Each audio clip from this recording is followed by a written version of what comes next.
కనుకనే ఉపనిషత్తులు కూడాను అద్వేష్ట సర్వభూతానాం, ఎవ్వరిని ద్వేషించకూడదు. எனவே உபனிஷதங்களும் கூட அத்வேஷ்டா சர்வபூதானாம் என்கின்றன. அதாவது எவரையும் வெறுக்கக்கூடாது. ఎవరిని విరోధం చేసినప్పటికీ భగవంతుని విరోధించినటువంటి వాడవుతాడు. யாரை விரோதித்துக் கொண்டாலும் இறைவனையே விரோதித்துக் கொண்டவர்களாகி விடுவார்கள். సర్వజీవ నమస్కారం కేశవం ప్రతిగచ్చతే అనింది. ఎవరికి నమస్కారం చేసినప్పటికీ వారి ఎందున్నటువంటి యొక్క అంతరాత్మ స్వరూపుడైన పరమాత్మనికి నమస్కారం అనింది. சர்வஜீவ நமஸ்காரம் கேசவம் பிரதிகச்சதி என்பார்கள்.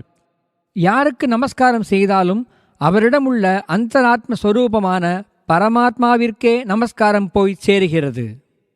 భారతీయుల యొక్క పవిత్రము, నిస్వార్థము, నిరంతరమైనటువంటి యొక్క దివ్యతత్వము ఇతరులు ఎవ్వరు కూడా గ్రహించుకోలేరు. பாரதியர்களின் பவித்திரமும் தன்னலமற்ற எண்ணங்களும் நிரந்தரமான திவ்ய தத்துவங்களையும் வேறு எவரும் புரிந்து கொள்ள முடியாது. సత్యవంతమైనటువంటి పవిత్రమైన భారతీయ సంస్కృతిని భారతీయులే గ్రహించుకోలేకపోతున్నారు. இப்படிப்பட்ட சத்தியசீலமான பவித்திரமான பாரதிய கலாச்சாரத்தை நமது பாரதியர்களே புரிந்து கொள்ளவில்லை.